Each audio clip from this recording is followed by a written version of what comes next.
വടകര തണൽ dialysis centre ധനശേഖരണാർത്ഥം നടത്തുന്ന ചായപ്പയറ്റ് ജനുവരി 18 വൈകുന്നേരം 4 മുതൽ താഴെയങ്ങാടി കടപ്പുറത്ത് നടക്കുമെന്ന് ഭാരവാഹികൾ വാർത്താസമ്മേളനത്തിൽ അറിയിച്ചു.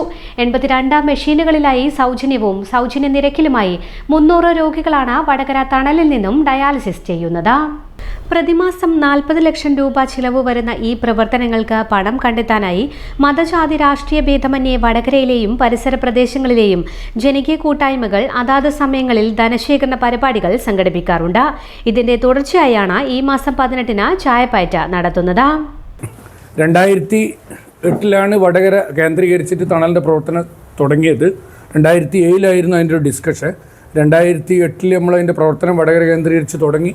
ആദ്യമായിട്ട് അതിൻ്റെ ഒരു ബ്രാഞ്ച് നമ്മൾ അരിക്കുളത്ത് തുടങ്ങി. പക്ഷേ ഇന്ന് ഏകദേശം 560 സ്ഥാപനങ്ങളും 1500 MLCയും 2200 ജീവനക്കാരുമായിട്ട് ഇന്ത്യയിൽ 20ഓളം സംസ്ഥാനങ്ങളിലായിട്ട് ഇങ്ങനെ ഇതൊരു പന്തലിച്ച് നിൽക്കുക. വടകരയായിരുന്നു അതിൻ്റെ തുടക്കം.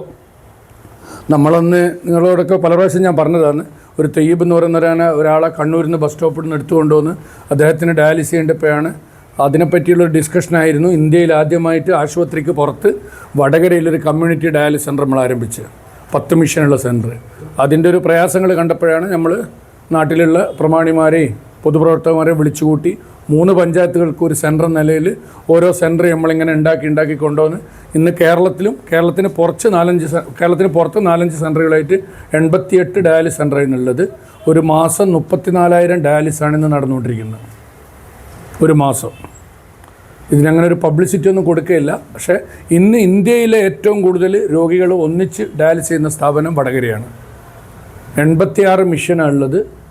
പിന്നെ 298 പേരാണ്. 300-305 ആളുണ്ടാവും. എന്തെങ്കിലും കോംപ്ലിക്കേഷൻ കൊണ്ട് 2-3 പേഷ്യൻസ് അങ്ങോട്ടും ഇങ്ങോട്ടും ആവും. 294 ആൾ ഇന്ന് ഡയാലിസ് ചെയ്യുന്നുണ്ട് അവിടുന്ന്. അപ്പോൾ ഞാൻ ആ ഒരു നമ്പർ പറയാൻ കാരണം നമ്മളെ വടകരൻ്റെ ചുറ്റുപാട് ജില്ലാ ആശുപത്രിയിൽ ഏകദേശം 130 ആൾക്ക് ചെയ്യുന്നുണ്ട്. ധനുന്തരിന്ന് ഓർക്കാട്ടിയുടെ സെൻ്ററുണ്ട്, വില്യാപ്പള്ളി സെൻ്ററുണ്ട്, പയ്യോളി സെൻ്ററുണ്ട്, നാദാപുരത്ത് സെൻ്ററുണ്ട്, വാണിമല്ലൊരു സെൻ്റർ വരാൻ പോകുന്നു, അരിക്കുളത്ത് സെൻ്ററുണ്ട്. എന്നിട്ടും ഈ സെൻ്ററുകളിലൊക്കെ പേഷ്യൻസ് വെയിറ്റിംഗ് ലിസ്റ്റിലാണ്. അതൊരു നമ്മൾ ഭയങ്കര വല്ലായിട്ട് അപായപ്പെടുത്തുന്ന ഒരവസ്ഥയിലേക്കാണ് കാര്യങ്ങൾ പോകുന്നത്. വടകരയിൽ ഇന്ന് 28 പേഷ്യൻ്റ് വെയിറ്റിംഗ് ലിസ്റ്റിലുണ്ടെന്ന്. അപ്പം നമ്മളെ സംബന്ധിച്ചുള്ള ഏറ്റവും പ്രയാസം നമുക്ക് കാസ്പും ആരോഗ്യ ഇൻഷുറൻസിൻ്റെ സപ്പോർട്ടായിരുന്നു.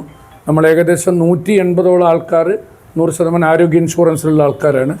അവർ 100% ഏകദേശം ഒരു വളരെ വിരലുണ്ടാകുന്ന ആൾക്കാരോടാണ് ചെറിയ പൈസ വാങ്ങുന്നുള്ളൂ സാമ്പത്തികമായിട്ട് ഉള്ളത്. അത് ഈ സെൻറ്ററിൽ മാത്രം. പക്ഷെ നമുക്ക് ആരോഗ്യ ഇൻഷുറൻസിൻ്റെ പൈസ കേരളത്തിൽ തന്നെ എല്ലാ പ്രൈവറ്റ് ആശുപത്രികളും ആരോഗ്യ ഇൻഷുറൻസ് എടുക്കൽ നിർത്തി. നമ്മളെ സംബന്ധിച്ചുള്ള ആരോഗ്യ ഇൻഷുറൻസ് എടുക്കില്ല, ഇനി നിങ്ങൾ പൈസ തരണം എന്ന് പറഞ്ഞാൽ നാളെ മുതൽ ഡയാലിസിസ് ചെയ്യാൻ വരില്ല. അങ്ങനത്തെ രോഗികളാണ്. ആ സമയത്താണ് നമ്മൾ ഇവരെ വിളിച്ചു കൂട്ടിയിട്ട് ഏകദേശം 2.5 കോടി രൂപയോളം നമുക്ക് ആരോഗ്യ ഇൻഷുറൻസിൽ നിന്ന് കിട്ടാനുണ്ട്. വടകര സെൻറ്ററിന് മാത്രം. തണലിൻ്റെ മറ്റുള്ള സെൻറ്ററിന് വേറെയുണ്ട്. അപ്പോൾ അത് അങ്ങനെ ഉള്ള സമയത്താണ് നമ്മുടെ ഏകദേശം ഈ കൺസ്യൂമേഴ്സ് വാങ്ങുന്നിടത്ത് തന്നെ നമ്മളൊരു 1.25 കോടി രൂപയോളം കടമുണ്ട്. അതോടൊപ്പം നമ്മുടെ ഈ പേഷ്യൻസിൻ്റെ ലാബും നമ്മൾ തന്നെ ചെയ്ത് കൊടുക്കുന്ന ആ ഒരു ഇനത്തിൽ തന്നെ നമുക്ക് ഏകദേശം 40 ലക്ഷം രൂപയോളം ഇക്ര ഹോസ്പിറ്റലിനും കൊടുക്കാനുണ്ട്. അങ്ങനെ ഈ കൺസ്യൂമേഴ്സ് കിട്ടാത്തൊരവസ്ഥ വന്ന് കമ്പനികൾ നമുക്ക് മരുന്ന് തരുന്നില്ല, അത്രയും കടം വന്നുകൊണ്ട്. അപ്പം നമ്മളൊക്കെ സപ്പോർട്ട് ചെയ്തുകൊണ്ട് നമ്മൾ ട്രസ്റ്റ് അംഗങ്ങളും നമ്മളെ വടകരയുള്ള കുറച്ച് ആൾക്കാരോടൊക്കെ കുറച്ച് സാമ്പത്തിക സഹായം വായ്പയായിട്ടൊക്കെ വാങ്ങിയിട്ടാണ് കുറച്ച് മുമ്പോട്ട് പോയത്. ആ ഒരു സമയത്താണ് നമ്മൾ ഇങ്ങനെ പേഷ്യൻസിനെ വിളിച്ചു കൂട്ടിയിട്ട് ഒരു 500 രൂപ വെച്ചിട്ട് നമുക്ക് ലോണായിട്ട് തരിക എന്ന്. അത് നിങ്ങൾ എഴുതണ്ടോ നിങ്ങൾ തീരുമാനിച്ചു. ഏതാണ്ടിക്കലായിരിക്കും നല്ലതെന്ന് എനിക്ക് തോന്നുന്നത്. ഞാൻ അതിൻ്റെ ഒരു പ്രയാസം പറയാം. 500 രൂപ വെച്ചിട്ട് പിന്നെ നിങ്ങൾ ലോണായിട്ട് ഞങ്ങൾക്ക് തരും, ഇൻഷുറൻസിൻ്റെ പൈസ കിട്ടുമ്പോൾ ഞങ്ങൾ തിരിച്ചു തരാമെന്ന് പറഞ്ഞ്. പക്ഷേ പേഷ്യൻസിൻ്റെ ഭാഗത്ത് നിന്ന് ഇങ്ങോട്ടൊരു അഭിപ്രായം വന്ന് നിങ്ങൾ 300 വെച്ച് തരാമെന്ന്.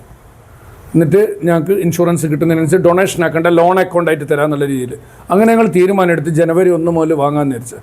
പക്ഷേ അന്ന് നമ്മളൊരു തീരുമാനമെടുത്ത് എല്ലാ പേഷ്യൻസിൻ്റെ വീടുകളിലും ഇൻഷുറൻസിൽ വരുന്ന പേഷ്യൻസിൻ്റെ വീടുകളിലൊക്കെ പോവുക. പക്ഷേ അതിലൊരു 50% ആൾക്കാരും ഈ 300 രൂപ തരണം എന്ന് പറഞ്ഞാൽ 1-ാം തീയതി മുതൽ വരില്ല എന്നുള്ളൊരു രീതിയിലാണ് വന്നത്. അപ്പോഴും ഇത്തരത്തിലുള്ള കുറേ ആൾക്കാർ MLA-നെയൊക്കെ പോയി കണ്ട് MLA അത് നീട്ടി വെക്കണം എന്നൊക്കെ പറഞ്ഞപ്പോൾ ഞങ്ങൾ ഈ ഒരു രീതിയിലൊരു ചായപ്പയറ്റിനെ പറ്റിയൊക്കെ ആലോചിച്ച് അങ്ങനെയാണ് കഴിഞ്ഞ പ്രാവശ്യം നമുക്ക് ഏകദേശം 26 ലാക്കാണ് ആ ചായപ്പയറ്റിന് കിട്ടിയത്.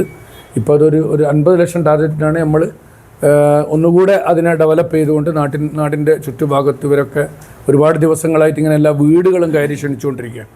ഇവർ നമ്മുടെ വനിതാ വിങ്ങിൻ്റെ പ്രസിഡൻ്റാണ്.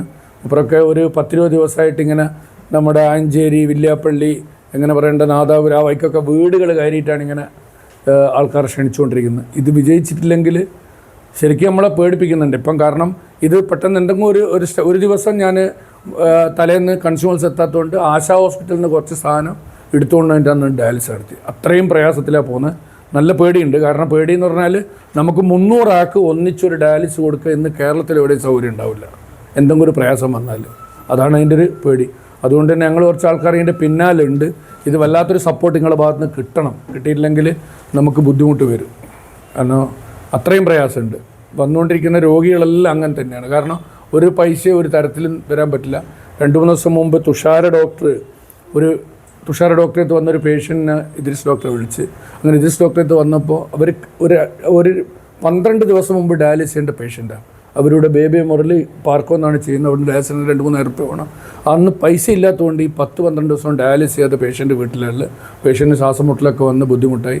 അങ്ങനെ പെട്ടെന്ന് ഞങ്ങൾ രാത്രിയത്തേക്ക് ഒരു ഷിഫ്റ്റ് ഇട്ടിട്ട് രാത്രിയത്തെ ഷിഫ്റ്റിലാണ് നമ്മൾ ആ പേഷ്യൻ്റ് ഡയാലിസിസ് കൊടുത്തത്. അപ്പോൾ ഇന്നലെ ആ വരുന്ന അദ്ദേഹത്തിൻ്റെ ഭാര്യ വന്നിരുന്നു, ഒരു പ്രായമുള്ള മനുഷ്യന്. ആ അമ്മ വന്നിട്ട് പറഞ്ഞതെന്ന് വെച്ചാൽ ആരും ഇല്ല വീട്ടിൽ, ഞാൻ എന്തെങ്കിലും ഭക്ഷണം വേണമെങ്കിൽ തന്നെ ഏതെങ്കിലും ഒരു ചെറിയ ജോലിക്ക് പോകണം, അപ്പോൾ നിങ്ങളൊന്ന് എടച്ചേരി മാറ്റിയിട്ട് അവിടുന്ന് ഡയാലിസിസ് കൊടുക്കണം. അത്തരത്തിലുള്ള ആൾക്കാരാണ് നമ്മളെ സെൻറ്ററിൽ വരുന്നത്. അപ്പോൾ നല്ല പ്രയാസങ്ങളുണ്ട്. അത് വളരെ ഗൗരവത്തിൽ തന്നെയാണ് ഞാൻ പറഞ്ഞുകൊണ്ടിരിക്കുന്നത്. സാധാരണ നമ്മൾ പറയും പോലെ അല്ല. കാരണം ഒന്നാമതേ നമ്മളിപ്പോൾ ഒരു 10-18 കൊല്ലമായിട്ട് ഇങ്ങനെ എല്ലാ കൈനീട്ടുന്ന ആൾക്കാരെ തന്നെയാണല്ലോ വീണ്ടും പോകുന്നത്. അപ്പോൾ തരുന്ന ആൾക്കാർക്ക് ഒരു മടുപ്പുണ്ടാവും. അപ്പോൾ നമ്മൾ പുതിയ മേഖലകൾ കണ്ടെത്തുന്നുണ്ട്. അങ്ങനെ ഒരു രീതിയിലാണ്. അതുകൊണ്ട് വളരെ ഗൗരവത്തിൽ നിങ്ങളിതിനെ സപ്പോർട്ട് ചെയ്യണം. ഈ പരിപാടി വിജയിച്ചാൽ നമുക്ക് ഈ റംസാൻ കളക്ഷനും കൂടിയൊക്കെ വന്നാൽ നമുക്ക് ഒരു 5-6 മാസത്തേക്ക് പിടിച്ചു വെക്കാൻ കഴിയും. ഇൻഷുറൻസിൻ്റെ പൈസക്ക് വേണ്ടിയിട്ടുള്ളൊരു ശ്രമം ഞങ്ങൾ പല ഭാഗത്തും നടത്തുന്നുണ്ട്.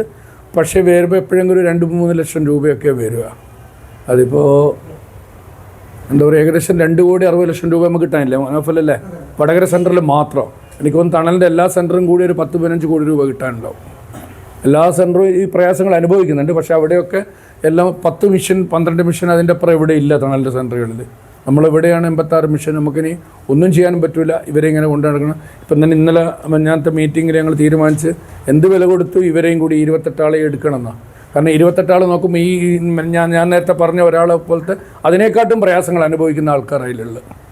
അപ്പോൾ ഈ ഒരു ചായപ്പറ്റ് വിജയിപ്പിക്കാൻ നിങ്ങളുടെ ഭാഗത്ത് നിന്ന് എല്ലാ സപ്പോർട്ട് ഉണ്ടാവണം.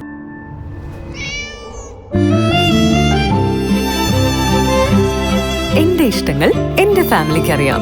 Family wedding centre.